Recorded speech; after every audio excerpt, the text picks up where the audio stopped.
Je, umewahi kuhisi kuwa ulimwengu na kunyonya nguvu zako? Kila unapojaribu kuwa mwema, lakini watu wanazidi kukulipa mabaya. Unajitahidi katika kazi, unakuwa na bidii katika biashara, katika maisha yako binafsi, lakini bado unaona mambo yanazidi kuwa giza.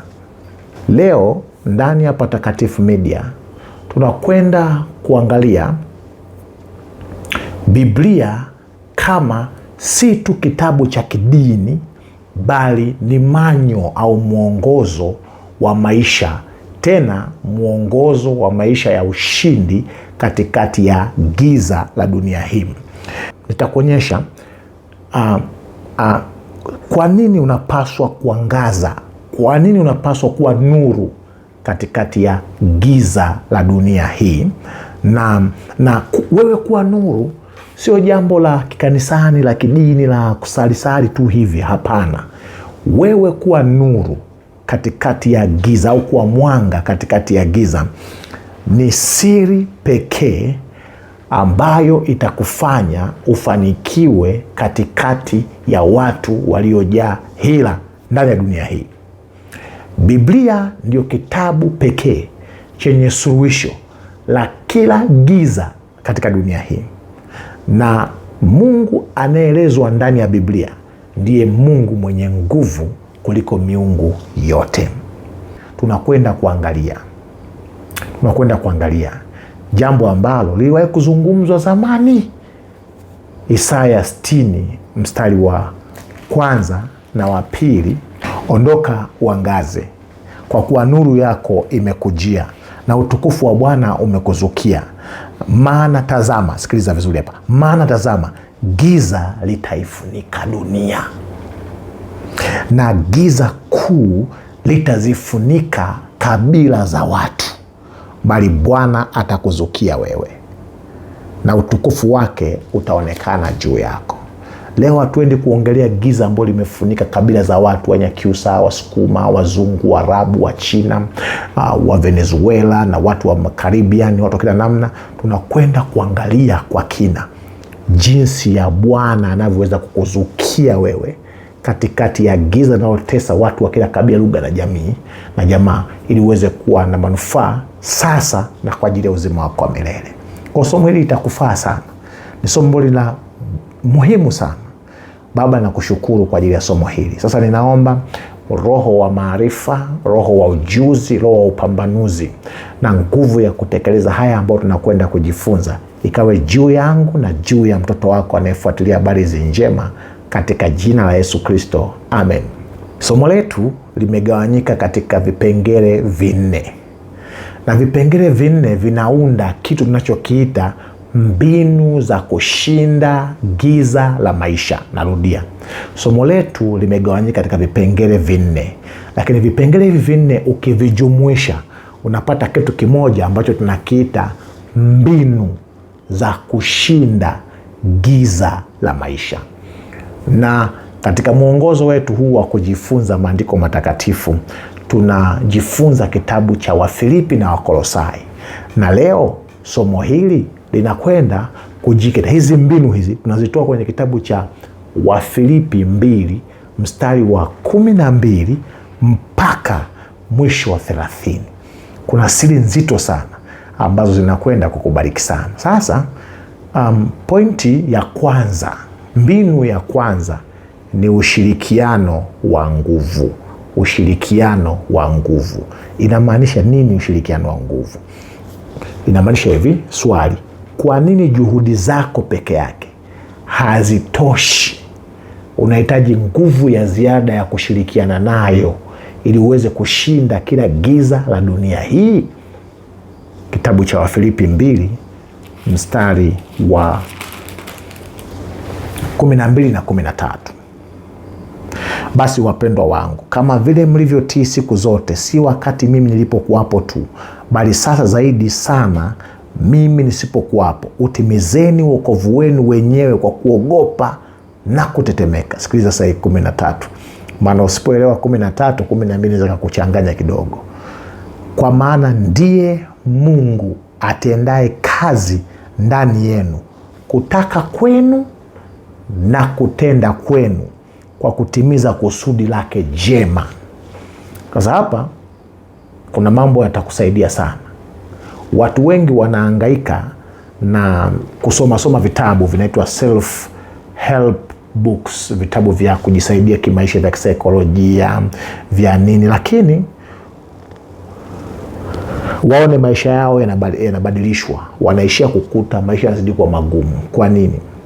Siri hii ni hapa Mungu kufanya kazi ndani ya mwanadamu. Tunapewa siri ya kwanza hapa, ambao tumesema ushirikiano wa nguvu. Ili giza litoweke kwenye maisha yako, kwenye ndoa yako, kwenye biashara yako, kazini kwako, kwenye ibada zako, kwenye utumishi wako, lazima uamue kwa makusudi kushirikiana na Mungu. Ili uutimize wokovu wako, kuokolewa kwako na Mungu, hautimizi kwa kutenda matendo ya kawaida. Unautimiza kwa kuruhusu Mungu ambaye ni nuru iingie ndani yako, hiyo nuru ambaye ni Mungu, alafu ndipo wewe ung'ae. Unapotafuta kung'aa bila Mungu, unazidi kutafuta giza kwenye maisha, giza kwenye ndoa, giza kwa watoto, giza akilini, giza kwenye biashara, kila sehemu ya maisha yako. Kwa siri ipo katika kuwa na Mungu ndani, kwa sababu Mungu ni nuru. Nuru ing'ae kutokea ndani yako. Anayeng'aa ni Mungu ndani yako. Sasa anang'aa kwa namna gani? Anasema kutaka kwako na kutenda kwako kuwe ni msukumo wa Mungu aliye ndani yako. Moja ya muujiza mkubwa ambao Ukristo haujauelezea vizuri bado mpaka sasa ni hali ya Mungu mwenye nguvu zote na mamlaka zote, aliye juu ya kila serikali, kugeuka na kujiminimize kwa Mungu mdogo na kuja kukaa ndani ya mwanadamu huyu ambaye ana matatizo mengi sana. Hii ni siri ya utaua, inaitwa siri ya uchamungu. Anapokaa ndani yetu anatufanya kutaka mambo ya Mungu, anatufanya kutenda mambo ya Mungu. Naposema anatufanya kutenda mambo ya Mungu, kuna tofauti gani ya matendo ya mtu ambaye ni matokeo ya hii siri ya Mungu kukaa ndani yake, na mtu anayetenda tu kwa sababu anatenda? Ili ujue tofauti, lazima hii, sikupanga kusoma hii, lakini Mungu ananifunulia nikupe na hii. Lazima uwe umeshasoma kitabu cha Waefeso 2 na ule mstari wa 10. Anasema hivi, kwanza unapompokea Yesu unakuwa ni kazi ya Mungu ya mara ya pili. Ya kwanza wakati unaumbwa, hii ya pili ni kwa njia ya Roho Mtakatifu na Yesu kukaa ndani yako. 2:10 Waefeso anasema hivi, kwa maana tu kazi yake tuliumbwa katika Kristo tutende matendo mema ambayo tokea awali Mungu aliyatengeneza ili tuyatende. Kutaka kwako nini? Kutaka kwako kutenda yale matendo ambayo Mungu aliyatengeneza ili uyatende, matendo mazuri yenye baraka. Kutaka kwako nini? Kutaka kwako katika kuto kutenda yale ambayo shetani ameyatengeneza, dunia imeyatengeneza. Sikiliza sasa, kitabu kinaitwa Steps to Christ, ukurasa wa 47, anasema hivi, nguvu ya utashi au willpower ya mwanadamu ikijiunganisha na nguvu ya Mungu inakuwa nguvu isiyoweza kushindwa. Matendo ya kushindwa mengi ni matokeo ya nguvu ya ubinadamu, au inaitwa willpower, ule uwezo, nguvu ya kunia, nguvu ya kutenda ya mwanadamu ilipotengana na nguvu ya Mungu. Nguvu ya utashi wa kiakili wa kibinadamu ikiungamanishwa na nguvu ya Mungu inakuwa nguvu isiyoweza kushindwa, na si kushindwa na mambo ya kimwili tu, bali kuanzia katika ulimwengu wa roho. Unaangusha kila ngome na kila kijiinuacho kilicho kinyume na elimu ya Mungu na kuteka nyara kila fikra ipate kumtii Kristo, ipate kumtii Kristo. Hii ndio tunasema siri ya mbinu za kushinda giza la maisha. Namba moja, bora usahau zote, ili uweze kushinda giza la maisha, giza la watoto wako, giza la biashara zako, giza la ofisi unakokwenda, vinguvu vilivyotegwa kwenye maisha yako, giza la kifamilia, mang'anizi, madude ya ukoo yanayokufuatilia, lazima uamini ya kwamba nguvu zako zikiunganishwa, nia yako ya kiakili ya kutenda mema ikiunganishwa na nguvu ya Mungu, unakuwa ni mtu wa kutenda matendo yale ya Efeso 2:10, matendo mema ambayo Mungu aliandaa tangu siku nyingi ili uweze kuyatenda. Matokeo yake ni kwamba wewe hakuna kitakacho kushinda kwa jina la Yesu.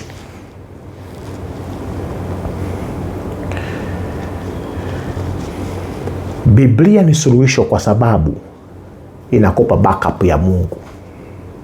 Vitabu vingine vyote tunavyovisoma vya kina Robert Kiyosaki, naitwa Retire Young, Retire Rich, kuna kitabu kinaitwa Poor Dad, Rich Dad, unasoma vitabu vya wakina, kuna mtu anaitwa Napoleon Hill, kuna Zig Ziglar, kuna watu wanaandisha mambo ya motisha ya maisha. Kuna mtu anaitwa Robert Greene, 48 Laws of Power, na vitabu vingine vingi vya mambo ya Robin Sharma na wengine wengi. Vyote hivyo havina backup ya Mungu. Biblia ndio kitabu pekee chenye backup ya Mungu, ambacho unaposoma willpower yako inakuwa inawezeshwa na kupewa backup na nguvu ya Mungu kutenda yasiwezekana. Na hii backup ambayo ni nguvu ya Mungu, hii naita ni nuru. Hii nuru ya Mungu inapong'aa ndani yako, unakuwa unstoppable, mtu usiyezuilika. Inatokea nini? Nini kinatokea? Mungu anapoamua kung'aa kupitia mwanadamu, kukaa ndani ya mtu, kuongoza kutaka kwake na kutenda kwake katika kutemeleza kusudi jema ambalo Mungu amelipandikiza ndani ya mtu. Nini kinachotokea? Wewe unakuwa kama steering ya gari. Hiyo willpower yako, nia yako njema, na kama steering ya gari, halafu Mungu anakuwa ni injini ya kiungu. Kwa maisha yako yanakuwa naendeshwa na Mungu, halafu wewe tu unapiga tu kona kidogo, unanyosha mbele na balance kidogo, lakini nguvu kubwa inatoka kwa Mungu. Nini kinatokea? Huwezi kukwama barabarani kama injini ya maisha yako ni Mungu. Watu wengi wana nia njema, lakini injini ya maisha yao ni majini. Watu wengi wana nia njema, lakini injini ya maisha yao ni mashetani. Injini ya maisha yao ni elimu, ni vitabu. Injini ya maisha yao ni umaarufu. Injini ya maisha yao ni pesa. Utakwama tu. Kuna wakati utafika elimu, fedha, ujuaji, kufahamika, utaifa wako, rangi, havitafanya kazi, vinakwama.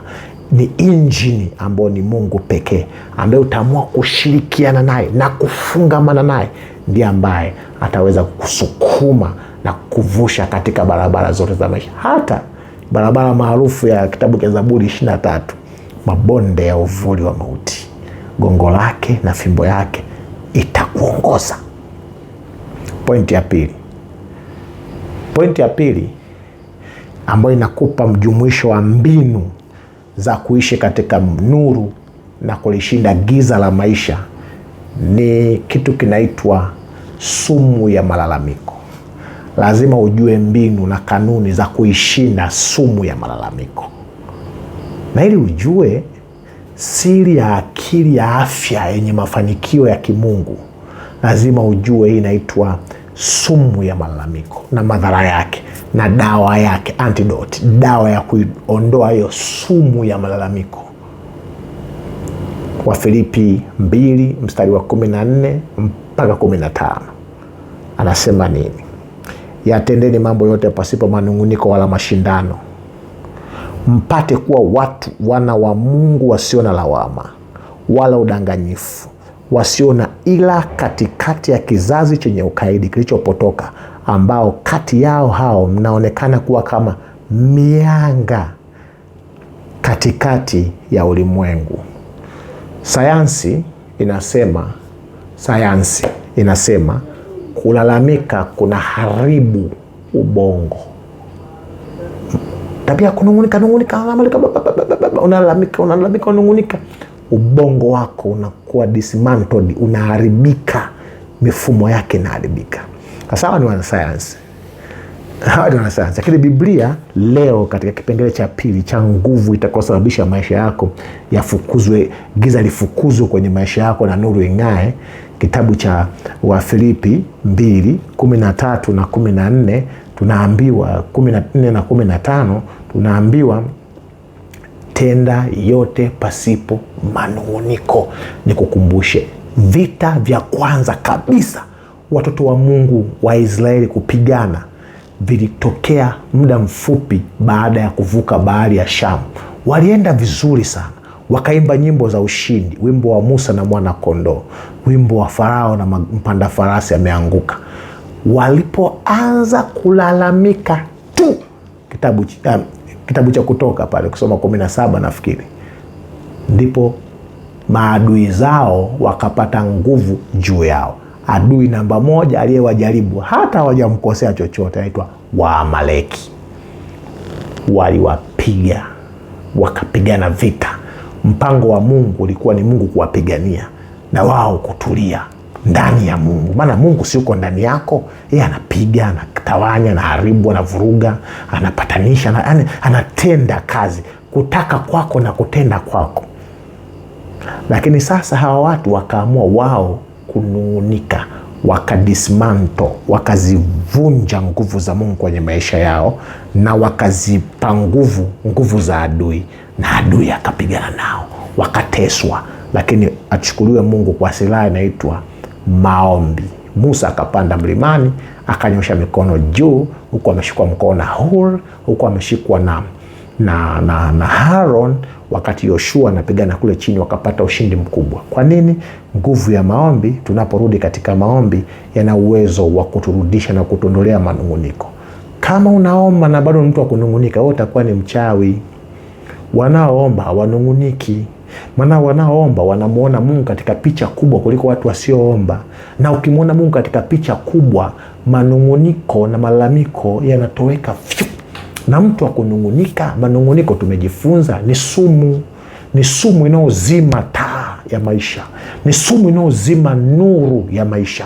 Unakuwa pale, unapauka kiroho, unakuwa giza kiroho, unakuwa attractive to demonic activities, unakuwa na mvuto na shughuli za giza. Shinda sumu ya manung'uniko. Sasa dawa ya manung'uniko ni nini ili nuru yako izidi kung'aa? Testimonies for the Church volume 5, kuna nukuu inasema hivi: roho ya manung'uniko inaleta giza la kiroho na kuzuia baraka za Mungu, huku shukurani ikifukuza maadui wa roho. Roho ya manung'uniko inaleta giza la kiroho na inafukuza mbali baraka za Mungu. Shukurani inafukuza maadui wa kiroho. Kutoka kuwa mtu wa malalamiko kuwa mtu wa shukurani, ili nuru yako izidi kung'aa. Manung'uniko yanafukuza watu wazuri na fursa. Unakuta watu ulionao muda mwingi mnagombana, mafujo, hamna watu creative, watu wa maana, watu wazuri, watu wa maana wenye kukujenga. Kwa sababu gani? Unaponung'unika unamfukuza Mungu, na unapomfukuza Mungu unafukuza fursa moja ambayo Mungu anawapa watu wake. Kitabu cha Isaya anasema kwa kuwa nimekupenda nitaleta watu kwa ajili yako. Atakupa watu. Acha kabisa tabia ya kunung'unika na kulalamika. Ukiacha kulalamika, unakuwa magnet ya baraka, unakuwa sumaku ya baraka. Watu wote wenye sumaku ya kuvuta baraka za Mungu ni watu wasiolalamika. Hata kama wanaonewa, wanatafuta mbinu nyingine ya kiroho ya kupindua uonevu huo ili Mungu ugeuze kuwa baraka bila kutoa neno lolote la kulalamika au kunung'unika. Hapo ndipo unaanza kuangaza kama mianga ya usiku. Ili ufikie viwango vya kuangaza kama tulivyosoma kitabu cha Wafilipi 2:15-14 hapo na 15, ni kwamba lazima ushinde jaribu la kunung'unika. Tofauti, dunia tunayoishi sasa imejaa negative energy, nguvu nyonyefu zinazovunja nguvu, zinazoshusha watu. Maneno ya watu wengine yanashusha, matukio yanakatisha tamaa. Mtu anayetabasamu na kumshukuru Mungu katikati ya dhoruba anashangaza kila mtu. Huo ndio ushindi. Mungu anataka aingie ndani yako, nuru yake ipambazuke na kung'aa ndani yako katikati ya giza. Kadiri giza la dunia linapozidi, matukio ya kutisha, kufungwa historia ya ulimwengu, matukio ya kutisha, vita na tetesi na kila vishindo vya kustaajabisha. Giza linapozidi ndipo nyota huwa inang'aa zaidi. Giza linapozidi ndipo mbaramwezi huwa inang'aa zaidi. Ngoja nikwambie, ikiwa umechagua kuwa nyota mikononi mwa Mungu, giza linapozidi, Mungu akiwa ndani yako, nuru yake inang'aa na kuangaza zaidi. Pointi ya 3, kuwa dhabihu kwenye dunia yenye ubinafsi. Kuwa sadaka kwenye dunia yenye ubinafsi. Moja ya changamoto kubwa ambayo ni shida watu wengi, imetushinda na lazima Mungu aingilie kati, maisha yako yabadilike. Chagua kuwa sadaka. Kuna tofauti kati ya kutoa sadaka na wewe kuwa sadaka. Ili wewe uwe sadaka, lazima utumie muda mwingi sana kuitafakari kitabu cha Warumi 12:1.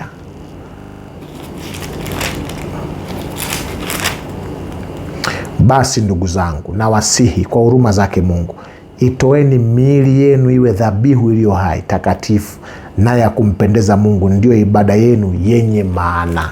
Lazima ujifunze kutoa maisha na mwili wako kuwa sadaka iliyo hai. Sadaka nyingi zilivyotolewa zilikuwa ni kafara. Kama unaleta kondoo, anachinjwa, anakufa. Lakini Yesu anatuambia tuwe sadaka iliyo hai. Maana yake nini? Unapojitoa kwa ajili ya wengine, uhai wako unatunzwa kwa ajili ya Mungu. Yaani unatelekeza uhai wako kwa Mungu, alafu maisha yako unayatoa kwa ajili ya wengine. Chochote unachokifanya kwenye mtazamo wako wa kiakili, unakuwa unatumikia watu wengine kwa ajili ya Mungu. Kama ni karani wa mahakamani, unahakikisha ukarani wako unaofanya vizuri kwa haki na uaminifu ili uweze kuwabariki watu wengi. Unajitoa kwa hiyo kazi. Kama ni mtumishi wa Mungu, haufanyi kwa sababu unatafuta sadaka, unafanya kwa sababu wewe ndio hiyo sadaka. Kama ni nesi au daktari au specialist wa magonjwa mbalimbali, unafanya kwa ubora, kwa kujitoa kama sadaka yako wewe mwenyewe, ukijitoa sadaka kwa Mungu. Malipo ni matokeo ambayo hutaki kuyafikiri kwenye akili yako, maana vitu visivyoepukika kutoka kwa Mungu. Maisha yanakuwa na maana unapokuwa mtu uliyejitoa kwa ajili ya wengine. Watu wengi hawana furaha kwa sababu wanaishi maisha kwa ajili yao wenyewe, maisha ya ubinafsi. Paulo anasema maisha yake ni sadaka, dhabihu. Biblia inatufundisha kuwa unakuwa wa thamani zaidi unapoamua kuwa suluhisho la matatizo ya watu wengine. Thamani ya Bill Gates kwenye dunia hii, thamani ya Steve Jobs kwenye dunia hii, thamani ya wakina Jeff Bezos kwenye dunia hii, thamani ya wakina Nelson Mandela kwenye dunia hii, wakina Mwalimu Nyerere kwenye dunia hii. Thamani ya Yesu ipo katika kujitoa kwao, kubuni vitu ambavyo vimekuwa ni suluhisho la matatizo ya watu wengine. Hata wewe, thamani yako haipandi kwa kupokea. Thamani yako inapanda kwa kutoa vile ambavyo Mungu ameweka ndani yako. Ujuzi uliopewa unautumia kwa ajili ya kujinufaisha au kwa ajili ya kuwanufaisha wengine, na feedback kutoka kwenye manufaa aliyoyapata inakuwa tu ni marupurupu machache sana kati ya yale ambayo mengi Mungu atakulipa. Kimsingi hata kazi ninayofanya mimi hapa nalipwa na Mungu, na malipo ya Mungu yako zaidi ya keshi. Keshi ambayo nitaipata kama mshahara wa kazi ya Mungu ni 0.001 ya package yote ya net pay ya malipo yote ambayo Mungu atanilipa. Yako mengine ambayo yako beyond, yako nje ya thamani za kuhesabika kifedha. Kuna mambo mengine ambayo hata duniani hayapo, Mungu ameniandalia mbinguni. Hivi ndivyo kwa mtu ambaye ataamua maisha yake kuyatoa kuwa dhabihu iliyo hai, sadaka iliyo hai. Paulo alijitoaje? Anasemaje Paulo?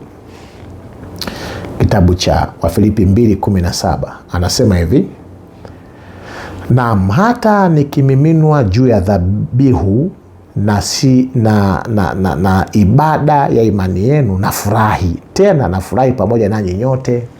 Anasema hata kama nikifariki kwa sababu ya kama sadaka ya maisha yangu kwa ajili yenu, nafurahi tu, nafurahi. Hata kama nikimiminwa sadaka ile ya vitu vimiminika, kama nikimiminwa hivi, nafurahi. Kwa nini? Aliwekeza maisha yake kwa ajili ya watu wengine, kwa sababu alijua kwa kufanya hivyo alifanya kwa ajili ya Mungu, na hazina, akaunti yake mbinguni imejaa trilioni mara trilioni ya mishahara ya kimungu. Hii ndiyo thamani ya kujitoa kwa ajili ya wengine. Hii ni siri ya nuru ya Mungu kung'aa ndani yako.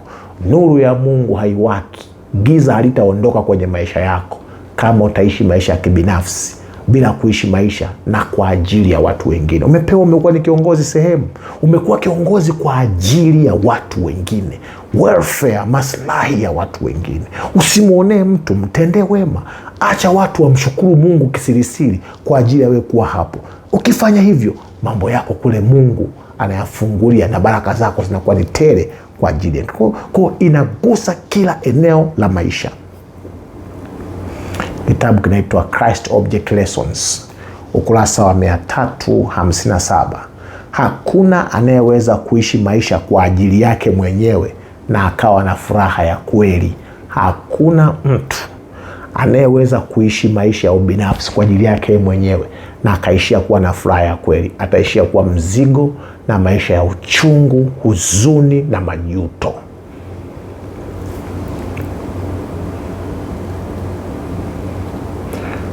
Unapojitoa kusaidia wengine kama Paulo, Mungu anachukua jukumu la kukulinda na kukuhudumia. Insurance ya mbinguni, hiyo inaitwa bima ya mbinguni. Bima ya mbinguni inatolewa. Watu wengi wanaangalia kutafuta bima ya afya, Jubilee, Sembo, bima ziko nyingi, bima ya taifa. Wanaangalia bima nyingi, strategy na bima ziko nyingi kwa nchi yetu ya Tanzania.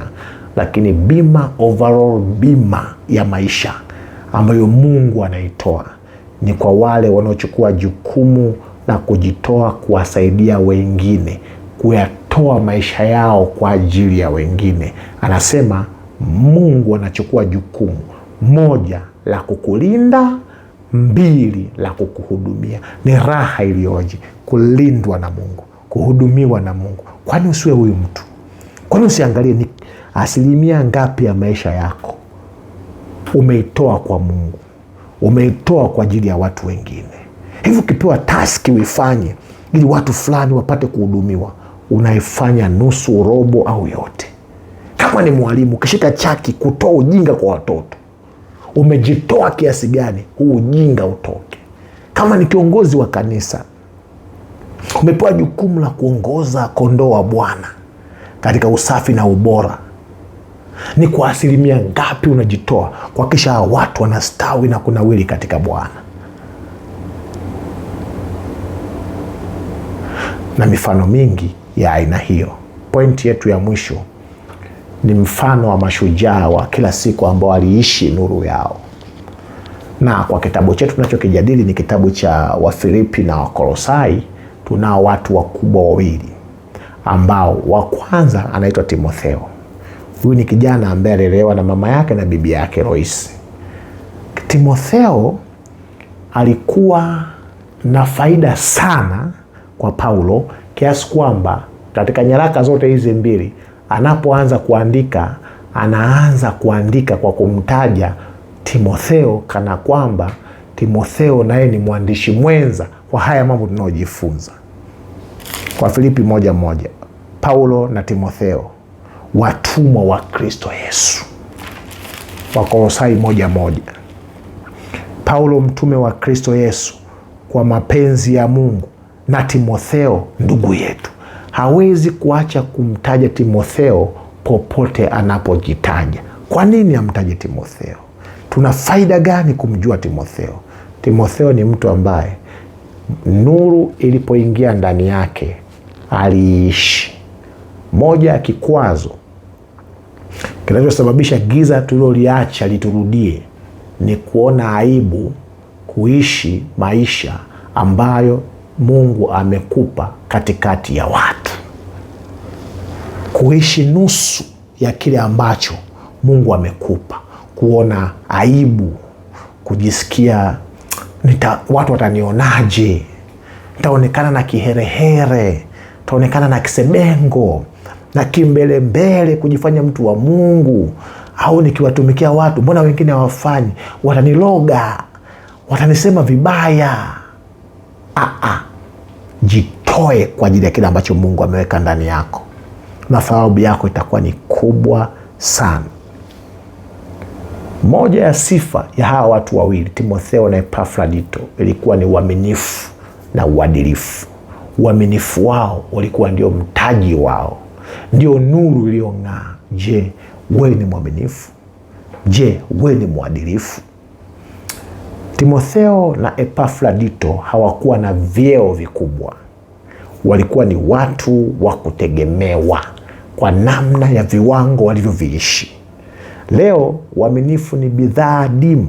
Moja ya bidhaa adimu kabisa ulimwenguni ni uaminifu. Watu wajanja hawaaminiki, si kanisani, si nje ya kanisa. Kwani usiige roho ya Timotheo na Epafrodito, kujitoa kwa watu wengine kwa njia ya uaminifu wako na uadilifu wako? Watu wa kutegemee, watu wa kukimbilie, watu wa kutajetaji, waone pasipo yeye nitamwachia nani mali zangu, nitamwachia nani ofisi yangu. Uadilifu na uaminifu ni moja ya funguo ambayo inakwenda kufungua na kuwasha taa iliyozima kwenye maisha yako.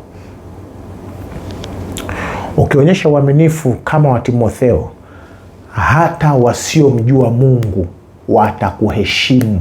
Unasema unamcha Mungu lakini si mwaminifu, unadharauliwa hadi na Mafrimason na wapagani kwa sababu si mwaminifu. Kitabu kinaitwa Education, kimeandikwa na nabii Ellen G. White, ukurasa wa 57, anasema dunia haihitaji watu wenye vipaji vikubwa kuliko inavyohitaji watu waaminifu ambao neno lao ni sheria na tabia yao ni kama dhahabu. Kwa nini anasema neno lao ni sheria? Ni kwa sababu halibadiliki. Mwadilifu anafanya kitu kimoja, core value moja, tabia moja ya thamani, nasema do what you say you will do. Anafanya kile anachosema atakifanya. Si mtu yani amenyooka hivi, hata kama utafukuzwa au utaonekana una maana, kijitahidi kunyooka. Wewe utakuwa ni wa kutumainiwa. Utajaribiwa kidogo kuona anamaanisha wanazuga, lakini baadaye wewe utakuwa ndio kimbilio. Moja ya bidhaa adimu duniani ni uaminifu na uadilifu. Mwisho, Timotheo alijali maslahi ya watu wengine. Katika biashara au kazi, ukijali maslahi ya watu wengine, wewe unakuwa ni mwanga, unakuwa ni nuru, unakuwa unang'aa. Kuna mtu anasema na nyota yangu imeibiwa. Hakuna mtu wa kuiba nyota, huo ni ushirikina, mambo ya kuiba nyota. Nyota ni Mungu kung'aa ndani yako na kuishi viwango vya uadilifu. Watu watakukimbilia, watu watakuona wewe ni wa kutegemewa. Lakini Epafrodito, yeye tunamkumbuka pia kwa ujasiri wake wa kujitoa. Alifanya kazi kwa ajili ya Paulo. Ni nani huyu? Ni kijana aliyekuwa anafanya kazi kanisa la Kolosai. Wakasikia habari ya Paulo alikuwa katika utumwa huko, na nyumba alikuwa amepanga kama akishikiliwa. Wakachanga fedha kwa ajili ya kulipa kodi, wakachanga fedha kwa ajili ya kumpa fedha na kumpa uwezeshwaji wa kutekeleza majukumu yake. Wakampa mtu aitwa Epafrodito, akabeba, akapita safari ya hatari ndefu iliyohatarisha maisha yake kwa ajili ya kwenda kumhudumia mtumishi wa Mungu Paulo. Na Paulo anasema ni mtumishi huyu wa faida, na mambo makubwa waliyafanya wakiwa mle kwenye chumba cha Paulo, wakiomba kwa ajili ya watu wengine. Alifanya kazi mpaka huyu jamaa aliwahi kuumwa kwa sababu ya kufanya kazi na Paulo, kazi ya Mungu. Je, umewahi kuugua kwa sababu ya kazi ya Mungu? Uliwahi kuishiwa nguvu kwa sababu ya Mungu? Hata kadamu kakatoka kidogo kwa sababu ulikuwa unafanya kazi ya Mungu. Lakini Mungu alimponya Epafrodito. Hata wewe ukijitoa kwa Mungu kwa viwango vyote, kuna wakati itafika, kuna maumivu fulani utavisikia. Unaweza kuona kaunyonge fulani, kauchakavu fulani hivi ambako anasema ijapo kwa tunachakaa kwa nje, lakini ndani utafanywa mpya na mpya. Lakini Mungu atakuponya. Bwana atakurejeza. Nguvu zako zitarejea kama tai. Utapaa upya. Nguvu za ujanani utarudishiwa. Hata kama si sasa, hata katika ulimwengu ujao. Hilo ninalo uhakika nalo 100% kwa jina la Yesu. Mungu ana nguvu ya kurudisha afya na nguvu zako unapoamua kutumia nuru yako kwa ajili ya ufalme wake na kwa watu wengine. Anasema mtu akiwasha taa haiweki chini ya pishi, haifichi chini, itawekwa juu, itawekwa juu. Na kwa sababu Yesu ni taa, akikaa ndani yako, anasema nitakapoinuliwa juu, nitakapozama na kumchukua Yesu na kumweka ndani yangu na kuinuka juu, nitawavuta wengi kwangu. Kwani usitumike na Yesu kuwavuta watu kwa Yesu? Kwani huduma zako ofisini kwako usizifanye kwa viwango vya uadilifu na uaminifu wa ubora, ili Mungu wako atukuzwe? Watu watake kujua huyu anasali wapi, watu watake kujua anamwabudu Mungu namna gani, ni kitabu gani kichombadilisha. Je, ni Things Fall Apart au Song of Lawino, mavitabu ya darasani yale? Anakuta ni Biblia, msitu wa dhahabu wa maarifa yenye kugeuza akili za mtu na kumfanya kuwa mtu wa maana. Baada ya somo hili, ikiwa umegundua Mungu ni nuru na anakaa ndani ya watu, na ukiruhusu akae ndani yako utang'aa, na unasema nimekuwa nimeona giza muda mrefu ndani yangu, ninaomba Mungu nisaidie nianze kung'aa tangu sasa. Nimekuwa nimegundua kuna vitu Bwana umenipa, lakini nimekuwa nikijificha, naogopa watu watasema natafuta sifa, nabidi niwe mnyenyekevu. Wakati mwingine naona watu wanasema labda tafuta umaarufu, wakati mwingine nasema labda wataniloga, au unasema watanifanyia zengwe, watanifanyia hila. Njia pekee yenye kukushinda kila hila kwenye maisha yako ni kuiishi nuru ambayo Mungu ameiweka ndani yako. Ni kuruhusu taa ing'ae ili Mungu aweze kukutumia kubariki watu wengi. Kama unahisi umekuwa kwenye giza na unahitaji nuru ya Mungu iangaze ndani ya maisha yako, andika hapa chini kwenye comments kwamba unahitaji nuru, na tutakuombea. Na mimi nitaomba, na rafiki zangu huwa tunawaombea watu wanao comment kwenye channel yetu kwa majina. Tutakuombea na Mungu atarudisha nuru iliyopotea kwenye maisha yako, na Mungu atang'aa upya katika jina la Yesu. Nuru yake atakuangazia na maisha yako yatakuwa ya kawaida. Baba, nakushukuru kwa somo hili la leo. Asante maana mtoto wako amesikia, na mambo haya aliyojifunza ninaomba Bwana yakamee kwenye maisha yake, yageuze kuwa baraka kwenye familia yake, baraka kwa watoto wake, kazini kwake, kwenye biashara zake, lakini katika uchamungu wake. Kuna huyu ambaye Giza limepofusha hata akili yake, haoni thamani ya neno lako, thamani ya Biblia. Katika jina la Yesu, naye Mungu nuru ing'ae kwenye maisha yake, angaza kwenye maisha yake. Akili yake iliyopofuka ipofue na ifanye ione tena uzuri wako Bwana. Huyu ambaye magonjwa yameleta giza lote kwenye familia, giza limefunika akili zake, limefunika future yake, kwa jina la Yesu ninatangaza tangu sasa amekuwa huru dhidi ya magonjwa. Mwokoe Mungu wa mbinguni. Asante maana Mungu umetenda. Yule ambaye umasikini na kuishiwa kumekuwa ndio giza linalomsumbua kwa muda mrefu, Mungu fungua fahamu zake, achilia nguvu za uchumi ili Mungu akasimame tena kwa jina la Yesu. Huyo ambaye alikuwa ameacha kusali, amepuuza mambo ya Bwana, Baba mwokoe tena, nuru ikang'ae, aanze kukuabudu tena kwa viwango vya juu. Asante maana kila nilichotamka kimekuwa, katika jina la Yesu, amen. Mungu akubariki sana.